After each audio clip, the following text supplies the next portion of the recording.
এই দুনিয়া সাজিয়েছেন কেন? আমার নবীর ওসিলায়। নবী জমিনে আসবেন, গোটা পৃথিবীর জমিনটাকে আল্লাহ মসজিদ বানিয়ে দিয়েছেন। নবী দুনিয়াতে আসবেন, গাছগাছালিকে সবুজ গাছালি দিয়ে পরিপূর্ণ করে দিয়েছেন। আঁকা বাঁকা মেঠো পথে অনেক নদী দিয়ে দিয়েছেন, নদীর ভিতরে মাছ দিয়েছেন রিজিক হিসাবে। সব আমার নবীর ওসিলা। কথা বলেন ঠিক কিনা? আসমানে একটা চাঁদ দিয়েছেন, দিনের বেলা চলার জন্য একটি সূর্য দিয়েছেন। সব আমার নবী ওসিলা। इसका कोई शान नहीं, वो नबी हमारा है, मुस्तफा की आजमत का हद है ना किनारा है। নবী হলো এমন নবী যেই নবীর দ্বিতীয় অন্য কোন নবী নাই, আর যার সাথে কোন নবীরই তুলনা নাই, সেই নবীর সঙ্গে তুলনা দেয় মোল্লা। কে? নবী শান বাড়াইছে কেডা? বিরোধিতা করে কেডা? পেশ লাগেনি? নিজের মাথায় নিজে কোরাল দিয়েন না। নবী ছাড়া কবরে কেউ আপন নাই, নবী ছাড়া হাসরে কেউ আপন নাই। সেই নবীর আগমন নিয়ে আলোচনা করতে বলেছেন। হ্যাঁ করবো, একটু করবো, দেখেন কোথায় যায়। আল্লাহ রাব্বুল আলামিন বলেছেন, আল্লাযী খালাকা সাবআ সামাওয়াতিন তিবাকা। আল্লাহ বলেন, নিশ্চয়ই আমি আল্লাহ সেই মহান সত্তা যিনি আসমানটাকে 7টা স্তরে আমি আল্লাহ বানিয়েছি। একটা স্তর থেকে আরেকটা স্তরে যাইতে 500 বছরের রাস্তা। মারহাবা কোন? এত সুন্দর আসমান আমি আল্লাহ বানাতে গিয়ে আমি আল্লাহ আসমানের মধ্যে একটা খুঁটির ব্যবহার করি নাই। আমি সুন্দর করে নিখুঁত ভাবে এই পৃথিবীর জমিনটাকে আমি সাজিয়ে দিয়েছি। আমি আল্লাহ আসমানটারে খুঁটিহীন বানিয়ে দিয়েছি। আল্লাহ রাব্বুল আলামিন বলতেছেন, মা তারা ফি খালকির রহমানি মিন তাফাউত।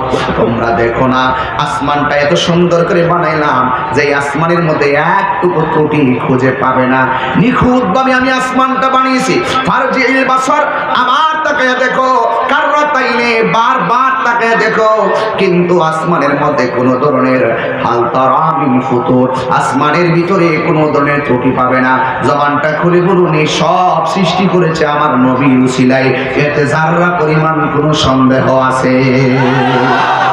কোনো ধরনের সন্দেহ নাই। আমার যুবক ভাইয়েরা, আল্লাহ রাব্বুল আলামিন নবীজিকে দুনিয়াতে পাঠাবেন। আমি যখন মেইন রোড থেকে নেমেছি, মেরুন কালার না এটা কালারটা কি? মেরুন। আমি সড়ক থেকে নেমেছি, মেরুন কালারের পাঞ্জাবি দিয়ে এই ছেলেগুলো আমাকে রিসিভ করে এনেছে। আনতে যাই দেখলাম গেট থেকে অনেকগুলা জার বাতি লাগাইছে। অনেক মানুষ আবার বলবে, হুজুর এটা তো অপচয়। হ্যাঁ কয়নি অনেক মানুষ বলবে জার বাতি এগুলো অপচয়, এগুলো লাগাও কেন, এইগুলা ঠিক না। আরে বাবা আপনি কোন ঠিক না? তাহিরি হুজুর আসবে, জাহিরি হুজুর আসবে, মাখদুম শাহ আল মাদানী আসবে, যার বাতি লাগাইছে আপনারা বলছেন ঠিক না। আমরা তো আমাদের বাপ দাদার ক্যানভাস করতে প্যান্ডেলে ঢুকতেছি না, আমরা প্যান্ডেলে ঢুকতেছি আমার নবীর শান বলার জন্য। নবীর শান আলোচনা হবে, সেই মজমার জায়গাটা, সেই আলোচনার জায়গাটা লাইটিং হতে পারে। কথা বলেন ঠিক কিনা? কারণ আমার নবী আসতেছে, দুনিয়াতে আসতেছে। আমার আল্লাহ সব নবীদেরকে ডাক দিয়ে বলছেন, ওয়া ইযা আখাযাল্লাহু মিসাকান নাবিয়্যিন। আল্লাহ রাব্বুল আলামিন সব নবীদের ডাইকা একটা সম্মেলন করলেন। ওই সম্মেলনের নাম হলো রিসালাতের সম্মেলন। কেন আমরা তাহিরিরা নারায়ে তাকবীর আল্লাহু আকবার লিখি, নারে রিসালাত ইয়া রাসূলুল্লাহ লিখি? একটা মাত্র কারণ, যেখানে আল্লাহর স্লোগান থাকবে সেখানে আমার নবীর স্লোগান থাকবে। আল্লাহ মানা নবী মানা নয়, নবী মানলেই আল্লাহ মানা হয়। ঠিক কিনা?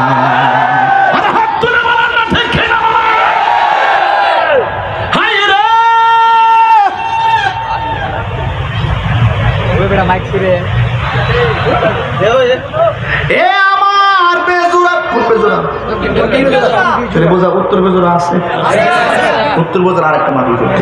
এটা কোন দিকে? হ্যাঁ না, আলোচনা চলতেছে, একটা মাহফিল করতে অসুবিধা নাই, মিল দিল করে চলি। এটা কোন আমরা বোঝাই নিব, নাইলে বুঝাইব। এর সাথে সুন্দর কথা কি বাংলার জমিনে আর আছে? এমন বালা কথা কইব কটা তাই রিসারা বলে বোঝাইনি বলে বুঝ যাইব আর ঠেলা ঢিলি কইরেন না লাস্টে ঠেলা ঢিলি করবেন গুতাগুতি করবেন আপনারও মাহফিল বন্ধ হইব আমরাও বন্ধ হইব টট টট লাগাইলে দেব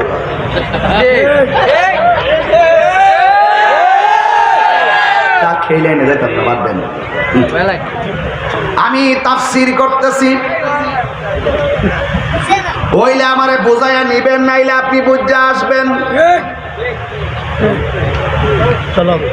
ঠিক আছে নি আর ঠেলাঠেলি দরকার আছে এই জন্য আমার যুবকের দল যার বাতি লাগাইছি কি লেগে বহুত মানুষে ফতোয়া দেয় যুবক পোলা পান্ডে ফতোয়া দিয়া এই দিনের কাছ থেকে দূরে সরায় রাখবেন না মুরব্বীরা যদি পারেন সমাজের যুবক গুলারে ভালো করে উপদেশ দিয়া বুকের মধ্যে আগলায় ধরে রাখবেন মাহফিল করতে গেলে মুরব্বীদের জন্য একটা সহযোগিতা দরকার আছে না না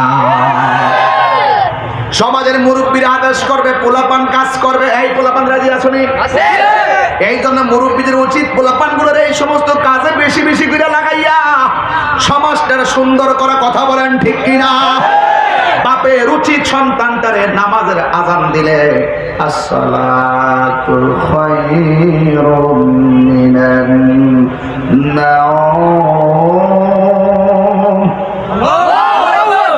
বাপি নিজে উঠতে হবে সন্তানটারে বাইরে বাইরে ঘুম থেকে উঠাইতে হবে তাইলে সংসারের মধ্যে খোদার নূর জারি হবে কথা বলেন ঠিক কিনা চার বাতি কেন লাগাইলো ফতোয়া লাগাইয়া দিছ আর আমার আল্লাহকে হ্যাঁ নবীগণ আমার বন্ধু নবীরে আমি প্রথম বানাইছি যখন নাই নাই কিছু নাই শুধু আমি আল্লাহ ছিলাম কিছু নাই আমি আল্লাহকে ডাকার জন্য আমার মাহবুবকে বানাইলাম কথা কোন ঠিক কিনা ওয়াজ বুঝলে ভালো কথা না বুঝলে অন্তরে পাবো ব্যথা বুঝতে হবে আমার আল্লাহ বলে হ্যাঁ নবীগণ আমার বন্ধুরে আগে বানাইছি বানায়া সাজরাতুল ইয়াকিন নামক গাছের মাঝখানে একটা ফুলের মধ্যে রাখছি আমার নবীর সূরত অনেকগুলা এর মধ্যে একটা সূরত হলো সূরাতুল তাউসিন ময়ূরের সূরত আর একটা সূরত হলো সূরাতুল মালাক ফেরেশতার সূরত আর একটা সূরত হলো সূরতে বাশার মানবিক সূরত আর একটা সূরত হলো সূরতে হাক্কি এই সূরত আমার আল্লাহ ছাড়া কেউ জানে না যে এই সূরতে আমার আল্লাহ নবীর মেরাজে নিয়া গোপন করে আমার আল্লাহ দিদার দিয়েছেন ইয়া রাসূলুল্লাহ এর চাইতে ভিতরের কথা বলতে পারতাম না অনেক ভিতরের কথা বলে বলেছি এই পোলাপানগুলোর মেমরি ধরে কিনা আমি জানি না এ যুবক আল্লাহ ওই সম্মেলনটা সাজাইলো সাজায় কয় নবীগণ আমার বন্ধুরে আমি আগে বানাইছি কিন্তু তোমাদেরকে দুনিয়াতে আগে পাঠাবো পাঠানোর জন্য আমার বন্ধুর ছেলে আমি জমিনটারে তোমাদের জন্য গালিচা বানাইয়া দিছি হ্যাঁ নবীগণ তোমরা দুনিয়াতে কালের বিবর্তনে এক এক সময় যাবে যাইয়া শুধু তোমাদের জন্য উম্মত দেওয়া হবে উম্মতকে গিয়ে শুধু বলবে আখিরি জামানার পয়গম্বর যারা আমি প্রথম বানাইছি তিনি আসতেছেন তোমরা শুধু যাইয়া এলান করবা নবী আসতেছে নবী আসতেছে নবী আসতেছে আজকেও দেখলাম গতকালও দেখলাম গৌসিয়া কমিটি বাংলাদেশের উদ্যোগে স্বাগত রেলি হয়েছে মিলাদুন নবীর মাস এসেছে স্বাগত রেলি হয়েছে কিন্তু আমার আল্লাহ স্বাগত রেলি করছে 1,24,000 পয়গম্বর জমিনে পাঠাইয়া